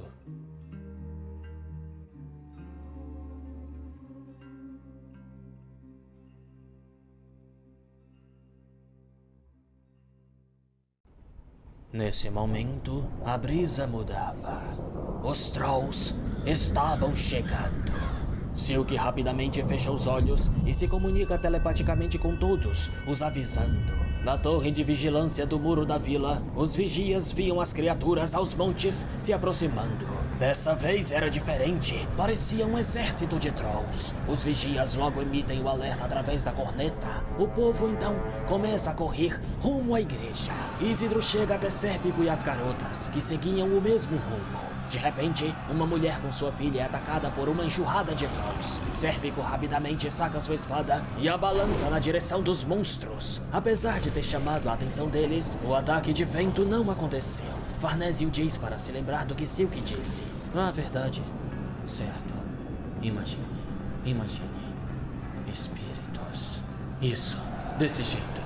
Os espíritos do vento surgem ao redor da espada, ao mesmo tempo que as duas criaturas avançavam na direção de Sérpico, que antes de ser pego, ataca mais uma vez. Uma onda de espíritos do vento então voa na direção dos monstros, que os atravessam como um furacão. E depois, os dois Trolls são completamente fatiados. Outros dois monstros seguiam atacando a mulher com a filha. Sérpico ataca mais uma vez de longe, e o vento arranca a cabeça dos malditos. Do telhado de uma das casas ao lado, um Troll dispara uma lança na direção de Sérpico, mas acaba o problema, repelindo a arma. Sérpico contra-ataca, mandando uma rajada de vento cortante mais uma vez. A cabeça do Troll é partida ao meio. Estão todos surpresos com a capacidade das armas, inclusive Sérpico e até os aldeões. Magia! Isso é magia de verdade, eles diziam. Mais um Troll cruza a rua, muito tranquilo. Esse é meu, não interfira, diz Isidro, prestes a testar sua adaga de salamandra. Mas logo ele percebe que o Troll não estava sozinho e sai correndo. Ele joga as frutas nos monstros, mas errou. Isidro e Sérpico começam a correr enquanto as feras rosnam. Sérpico dispara mais uma ventania cortante, eliminando alguns deles, mas eram muitos. Alguns começam a se juntar e comer a carne dos Trolls feridos. Na fuga, um dos aldeões acaba derrubando Casca. Os monstros avançam nela e Farnese a abraça para protegê-la. Mas de repente, algo nas garotas parece os assustar, e eles param. Sérpico aproveita para disparar mais uma rajada de vento, fatiando aqueles acumulados no canto. Mas os Trolls não paravam de vir de todos os lados, e logo o grupo estava completamente cercado. Eu vou abrir caminho. Quando o fizer, corram para a igreja. Tá tentando parecer calmo, é? Enquanto isso, os aldeões entravam aos montes na igreja. Eles gritam que o grupo de viajantes está lutando, o que irrita o padre. Tolos! Não digam que não os avisei. Guts logo aparece. O padre grita pra ele não se atrever a lutar, pois Trolls não são coisas que podem ser controladas por mãos humanas. Mas Guts tá cagando pra conversa fiada desse otário e avança com tudo pra cima dos monstros, degolando no mínimo 4 de uma só vez com a espada, o que choca tanto o padre quanto os aldeões. Guts pisa contra o crânio morto de um dos Trolls e coloca a Dragon Slayer sob seu ombro, deixando claro pra todos ali que o monstro é ele. Ih, caralho, velho, que foda, Os mano. Trolls avançam e com mais uma investida, Guts parte vários ao meio. Eles tentavam vir por trás, mas o espadachim girava e dilacerava. Ele balança a espada para retirar o excesso de tripas e sangue e encara os ursinhos de pelúcia. O padre, os aldeões, estão todos completamente estáticos. Vixe, acabou que a magia nem foi necessária. É isso mesmo? Esses ignorantes. Seus olhos estão quase pulando pra fora. Eles aproveitam a chance e correm pra igreja. Silk assistia tudo do telhado. Ela novamente olha para Dragon Slayer. O que chamava sua atenção era uma sombra sinistra que envolvia a lâmina. E Varela diz ter feito sua parte, colocando o símbolo do feitiço nas paredes dos lugares apropriados. Silk então grita para o povo, dizendo que irá criar uma barreira defensiva ao redor da igreja. Então os diz para entrarem. Quando o padre a percebe no teto, fica furioso e diz que irá puni-la. Apesar do padre ainda servir de obstáculo para o grupo, ele não tinha mais o apoio da população, pois eles viam claramente como lutavam. Aquilo era magia. Estavam convencidos. O velho Morgan realmente encontrou a bruxa. Furioso, o padre entra na igreja. Farnese percebe e decide o seguir. O padre havia chegado até o telhado, na tentativa de tirar Silk de lá, mas a garota parecia não ouvir, pois estava lançando o feitiço. O padre se aproxima, e Varela tenta impedi-lo, mas é jogada para longe por um tapa. Em seguida, Farnese e Casca chegam ao teto. Essa garota tá tentando proteger a vila, você não entende? Diz Farnese. Mas o padre não queria ouvir. Não vamos depender de tal herege poder do mal. Não seremos salvos por magia. A vila deveria aceitar o destino imposto por Deus. Farnese vê ela mesma representada neste padre idiota. E fica cabisbaixa, pois não tinha o direito de dizer qualquer coisa. Mas Casca a puxa pela roupa, como se dissesse: deixa de ser besta. O padre já havia chegado até Silk e a puxava, e Varela grita para que ajudem, pois a garota fica em transe quando conjura um feitiço. Sem tempo para hesitar, Farnese vai e tenta puxar o padre. Logo, alguns trolls começam a subir no telhado. O povo entrava na igreja, mas o altar já estava cheio de monstros. Guts, Sérpico e Isidro seguiam lutando do lado de fora, até que percebem que as garotas estavam cercadas no teto e os aldeões na igreja. Guts então grita para eles irem ajudar, pois ele pode cuidar desse lado sozinho. Eles obedecem e vão correndo para a igreja. A entrada estava bloqueada pela multidão. Então, com a ajuda dos espíritos na capa, Sérpico flutua sobre eles e já dispara uma rajada de vento, fatiando os monstros à sua frente. Enquanto isso, no teto, os monstros cercavam Casca. Farnese vai ao seu resgate, balançando a faca de prata na direção dos monstros, até que chega a mulher. Silk seguia em estado de transe. Era como se ela estivesse mentalmente em outro mundo. Isidro também lutava dentro da igreja. Quando suas frutas acabam, ele saca sua espada e utiliza o movimento que vem treinando desde que acertou Guts. Ataca com a espada, gira e mira sua adaga. Mas antes que completasse o movimento, a clava do monstro já estava para afundar seu crânio. Ah não, tá de sacanagem. Vou morrer em um lugar como esse. Isidro abre o olho e percebe que Morgan se jogou para salvar o garoto. Usando as Isidro abre o olho e percebe que Morgan se jogou para salvar o garoto, usando as costas como escudo. A atitude do velho encoraja os demais aldeões, que se juntam à batalha. Enquanto isso, Isidro chamava por Morgan, o pedindo para acordar. No vazio absoluto em que Silk se encontrava, ela chamava pelos 4 lordes invisíveis: terra, mar, céu e fogo. Pedia pela iluminação da chama do calor da proteção. Oh, abençoado Lorde do Leste, a alma é igual à gentil brisa vinda da montanha. A túnica dourada é igual ao brilho do sol. Oh, abençoado Lorde do Oeste, o nome Tremleth, que é falado até pelos espíritos da água que vivem debaixo das ondas. Oh, abençoado Lorde do Sul, realmente digno o brilho da chama eterna. Oh, abençoado Lorde do Norte, alegre esteja por toda parte o soberano acima de todos os vivos na terra. Agora, quaisquer perigos vão ficar longe de nós. Nos ponha debaixo de sua proteção divina, ó Lordes onipresentes. Vê, quebra, até, vê, Gedula, Marcata, Leolan. Silk finalmente termina o ritual. E no mesmo instante, Sérpico chega ao teto, e o céu é tomado por um intenso brilho. Luzes se espalhavam. Todos os trolls no alcance da barreira começam a queimar. Enquanto isso, Buck tratava Morgan. As feridas estão fechando. Está tudo bem. Ele pode ser salvo. De alguma maneira senti meus poderes aumentando. Em volta do brilho que surgiu, o padre se perguntava o que estava acontecendo. Silk repete o que havia dito antes, afirmando que construiu uma parede defensiva cercando a igreja. Contanto que essa barreira não desapareça de sua consciência, todos os seres espirituais que vieram causar dano serão repelidos. O padre cai de joelhos, enquanto dizia não conhecer esse mal. Essa luz de 4 cores é a manifestação do poder espiritual de grandes seres que nos abençoam com sua proteção, da profundeza do reino dos espíritos do nosso mundo. Você sabe, essas coisas gigantes são descritos como pontos cardeais nas escrituras do Vaticano. Não importa o quanto vocês mudem as palavras que expressam isso, o sol continua sendo sol, luz continua sendo luz. Até mesmo se as escrituras que nós recitamos forem diferentes, os corações que buscam salvação são os mesmos, não? Usar essa diferença como desculpa para oprimir e dividir as pessoas é tolice. O nome de Deus pertence a Deus. Não é algo que possa ser usado ou controlado por ninguém. Farnese questiona. Mas por quê? Nossos mantras não têm esse tipo de poder. Eles não provocam milagres como seu feitiço. Uma igreja é um santuário onde as pessoas se comunicam com anjos e espíritos. Ao que Silk responde. Um mágico constrói este santuário dentro de sua própria mente.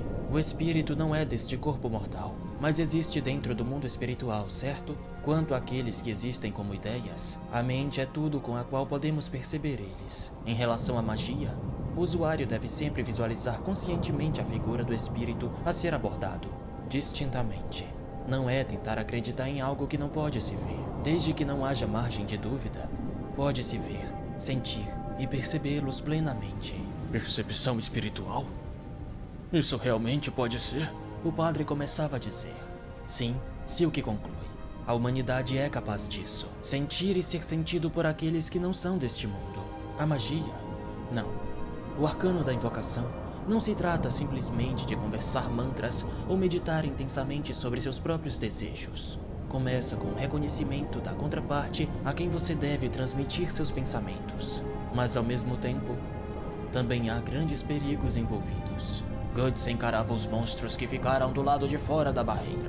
Olha só, eles não podem chegar perto da luz. A garota manda bem. De repente, o local começa a tremer. Os trolls do lado de fora da barreira começam a grunhir. E essa agora? Guts se pergunta. Alguma coisa se aproximava, fazendo o chão tremer. É um troll gigante, né? A criatura chega, porque troll é um bicho gigante, não é? Apoiando sua mão de 3 dedos no telhado. Era gigante, carnuda e com corpo bulboso, pele e gordura penduradas em dobras. A cabeça bizarra era quase que peniana disforme, equipada com 2 grandes presas. Seus olhos sonolentos são colocados na frente de sua cabeça, em ambos os lados da fenda superior de suas mandíbulas tripartidas. Seu nariz é um focinho de porco localizado no pico de sua cabeça. Suas orelhas são minúsculas e pontiagudas, e repousam nas laterais de suas cabeças. Pareciam mais curubas. Todos se perguntam que desgraça é essa. Silk os diz telepaticamente que é um ogro. Mas ela não sabe dizer o porquê dessa criatura estar neste mundo. O monstro tenta correr na direção da igreja, mas ele começa a ser queimado pela barreira, então se afasta. Depois, pega uma enorme coluna de madeira no chão e a joga, a fazendo fincar na parede da igreja. Silk diz ao grupo que a barreira só bloqueia corpos cósmicos, não tem efeito contra objetos corpóreos. O monstro pega mais uma coluna para repetir o processo. Nesse momento, começa a chover. E no rio que escorria debaixo da ponte do vilarejo, o que parecia ser um jacaré levanta, revelando um bizarro corpo de réptil na forma de um cavalo. A medonha criatura caminha rumo à igreja. Enquanto isso, o ogro dispara mais uma coluna contra o teto. Silk pede para Guts distraí-lo, pois precisa de uma chance para lançar um feitiço quando o monstro baixar a guarda. Guts então caminha rumo para fora da barreira, arrastando a Dragon Slayer no chão. Ele a finca no solo e diz: entendido, comandante. Silk fala que não era isso que ela estava pensando. Era só para distraí-lo de alguma forma, jogando algo de dentro da barreira. Todos ao redor dizem que Guts será esmagado, ao que Puck retruca: vai nada. Ele só vai fazer o que sempre faz. O monstro estica seu enorme braço para trás, segurando a pilastra. Guts é mais rápido, pega suas bombas e joga na lateral da barriga do monstro, abrindo lá um buraco. Com isso, o monstro se desequilibra.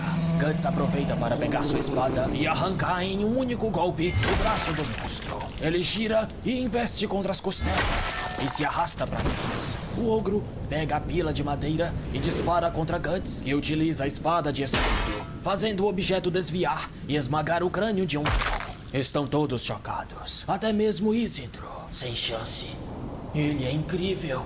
Eu sabia que ele era mais forte que um humano normal, mas isso aí já é demais. Comenta Sérpico. Silk também estava chocada. Como pode, sem magia, somente com força física, um homem fazer isso sozinho? O monstro pega seu braço decepado e começa a recolocá-lo no canto. Claro que não seria tão fácil. Ele é diferente dos Trolls. Nesse caso, antes dele reconectar o braço, Guts então avança, mas percebe um ataque chegando. Então se vira rapidamente para defender. Era um potente jato de água, tão potente que jogou Guts no chão. Quem fez isso foi aquele réptil com forma de cavalo. Silk grita que isso é um Kelp. Kelp?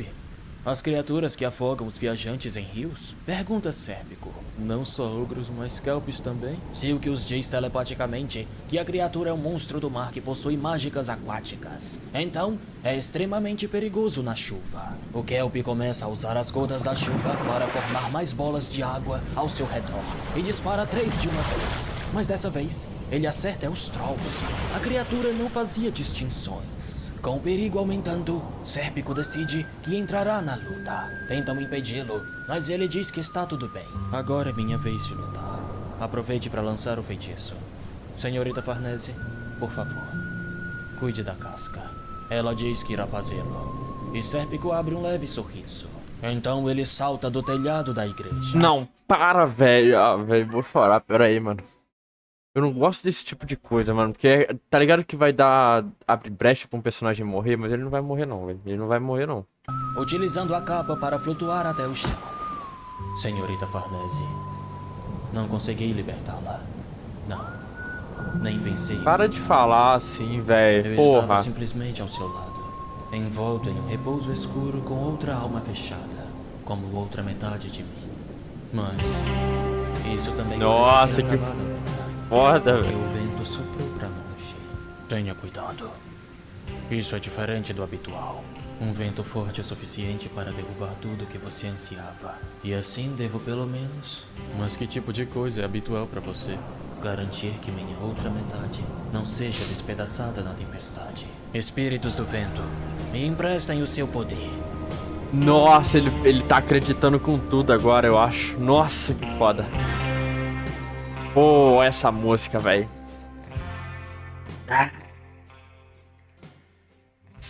Muito obrigado por Meu ter assistido Deus, a mais um cara. episódio. Se puder, quiser e tiver coragem, mande um pix de qualquer valor para ajudar com o projeto, que teu nome aparece no final do próximo episódio. Novamente, apenas se quiser patrocinar o projeto. A chave tá na tela e escrita na descrição. Vou deixar no comentário fixado também. Seu like já é uma colaboração tremenda. Enfim, vamos aos nomes dos últimos patrocinadores. William Siben Sieben. E esse já foi o nome dourado. Muito obrigado. O nome dourado é para aquele que manda o maior valor do episódio. Arthur de Souza Ciritelli. Sempre que tem 2 L eu penso que é italiano, não sei porquê. Thaís Cris, Eustáquio Souza, Júnior Alves Gomes, Sérgio Felipe. Eu sou descendente de italiano, assim, os Guarizzi, né? Que são 2 Z, só que o meu, no caso, é com Z. Eu já vi com S, já vi com ZY no final, mas enfim. Com o tempo vai variando, né, velho? O pessoal vai mudando a escrita, mas eu sou da família Guarizzi, com 2 Zs, da italiano. Só que o meu nome é com Z, é com Z só, tá ligado? Minha família optou por um Z só, um ZI no final.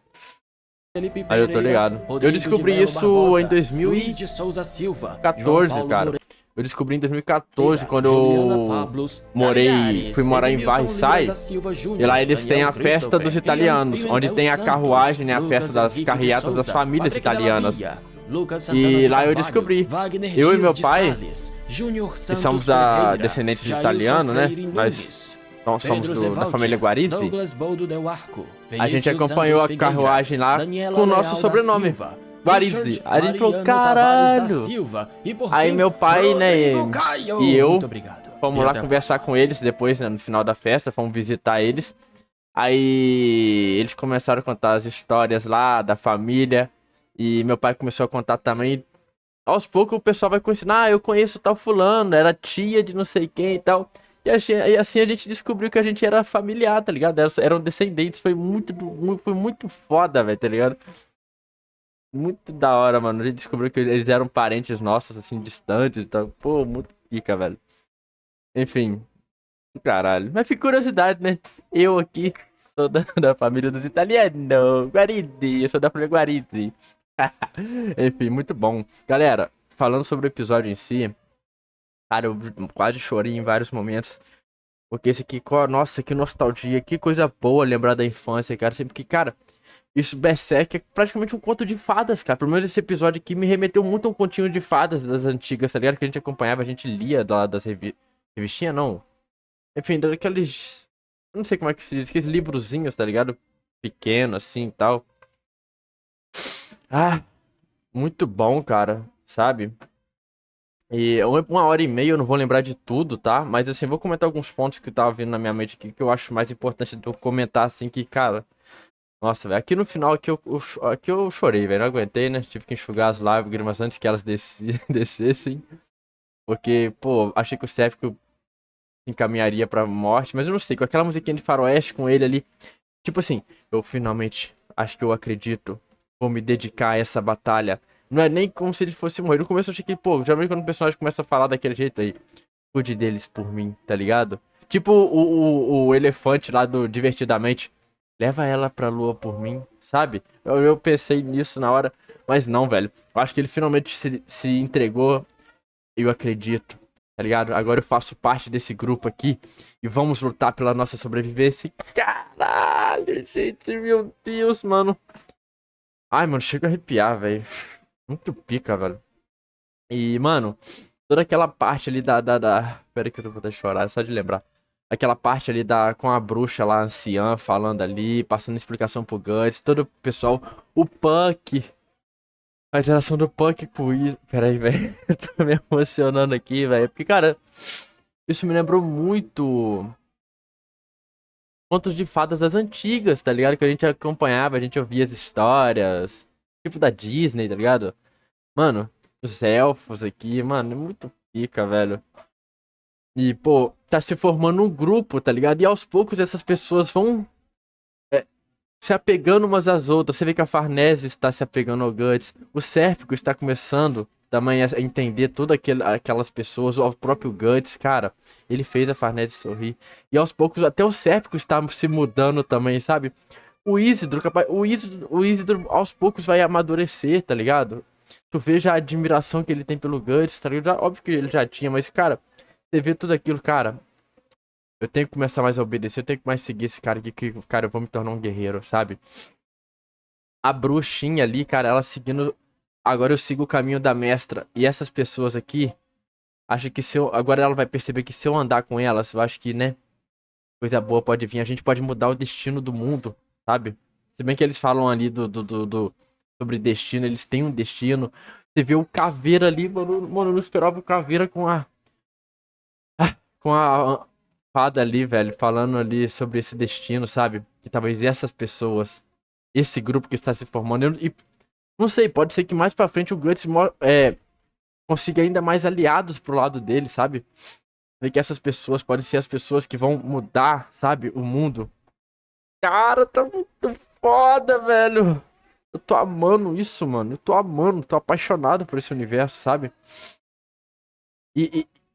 Cara... Mano, eu tô adorando tudo isso, a interação sobre esses personagens, o relacionamento deles, como vai cada vez mais um confiando no outro, um se aprofundando ainda mais, vão ficando cada vez mais apegados, sabe? Cara, que do caralho que foi esse episódio. Pra mim, o melhor episódio de Berserk até esse momento é esse aqui, cara. É o meu favorito até... É esse daqui, cara. Nossa, eu adorei tudo isso, mano. Mano, agora temos a aliadinha do Punk ali agora também, né? E até do Isidro, né, velho? Ai, mano, assim, eu tô adorando isso. Cara, e vamos ver como é que vai continuar. Eu achei que esse episódio, por ser 1 hora e meia, achei que ia ser um arco inteiro, assim, mas até que... Aí não é, né? Aí não é. E vimos ali um pouco mais a demonstração dos membros do Falcão ali no começo também, né? Que agora que passei o mouse aqui eu tô lembrando.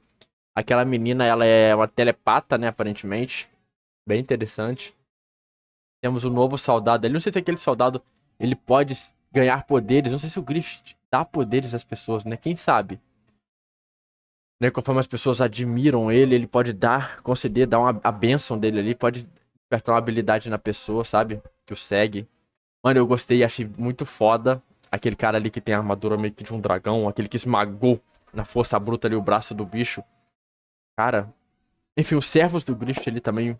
Tô muito interessado. Eu acho que, mano, eu tô com o sentimento que vai ser aquilo que eu falei, velho, no episódio, não sei se foi o anterior ou nos...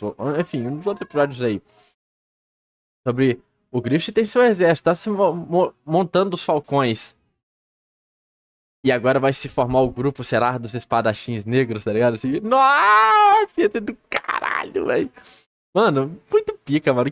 Mano, agora Berserk tá iniciando, galera. Agora, isso sim é Berserk, porra. Caralho, mano. Assim, tô amando isso aqui, velho. Mano, como... É impressionante cada episódio. Cara, conforme Berserk vai progredindo, vai ficando melhor, cara. Mano, isso é muito foda, tá ligado? Meu Deus, tá ficando incrível, mano.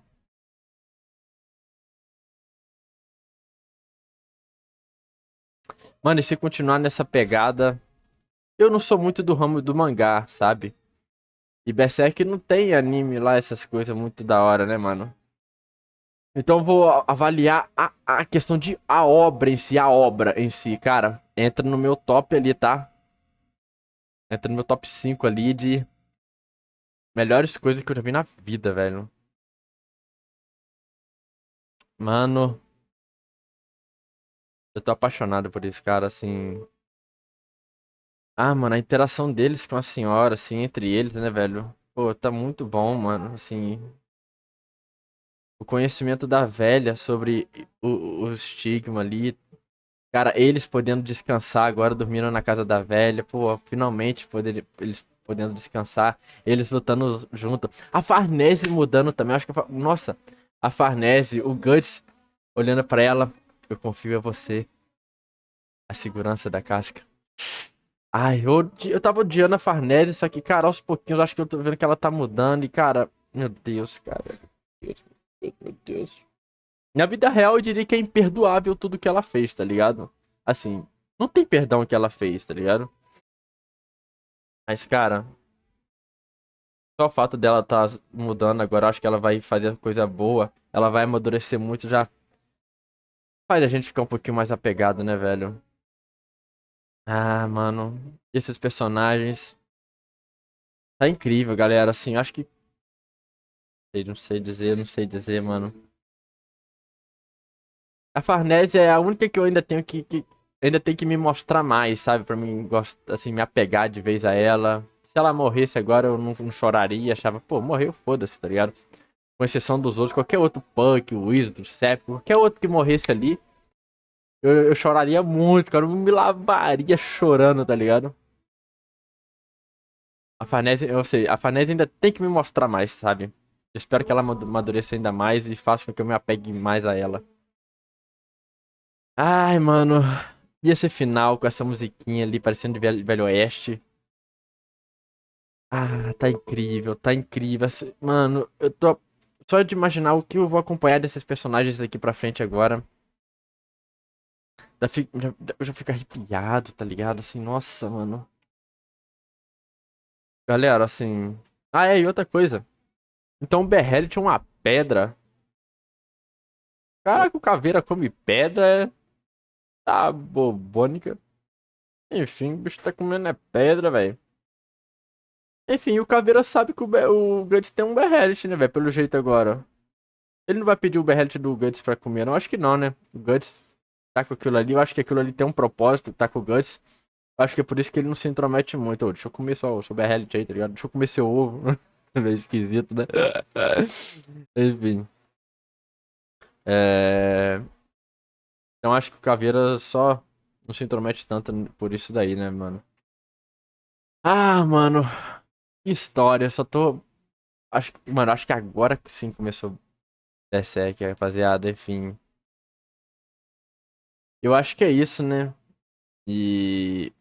Cara, eu achei que o Guts poderia escutar também quando a menina tava falando com a mestra dela lá sobre o novo Falcão que surgiu em Midland. Então eu achei que o Guts poderia estar escutando aquela conversa e ia ficar nervoso e falar: eu tenho que ir a Midland, tá ligado? Eu acho que não, mas eu acho que com o tempo ele vai descobrir tudo isso daí e o rumo deles vai ser Midland, né? Mas eu acho que até lá esse grupo tem muito a evoluir ainda pra enfrentar todos os servos do Griffith, tá ligado? Ah, mano. O que dizer, rapaziada? Isso tá incrível, cara. Eu tô amando isso. Eu tô ansioso pelo próximo episódio, véi. Galera, eu vou ficando por aqui. Perdão não comentar muito aí sobre os episódios, porque 1h30, não vou lembrar de tudo que ocorreu, mas... Sei lá, minha mente deu até um branco pra tudo que ocorreu ali no episódio. Eu só consigo pensar agora nesse grupo, o quanto unidos eles estão, tá ligado? O amadurecimento desses personagens aí, que eu tô amando essa galera. Mano, só consigo pensar nisso, cara. Nossa, eu tô com vontade de chorar, velho. Toda essa nostalgia de um conto de fadas, velho. Meu Deus, é incrível. Rapaziada, lembrando, o link do vídeo original na descrição. Então vão lá, deixam um like, se inscrevam no canal do Subsolo Geek 2.0. Que ele merece pelo excelente conteúdo que ele traz aí pra gente. Não consegui nem falar direito. Cara, eu tô emocionado. Muito obrigado a todo mundo. Comenta o que vocês acharam. Um abração, rapaziada. Muito obrigado. Valeu, falou. Eu fui.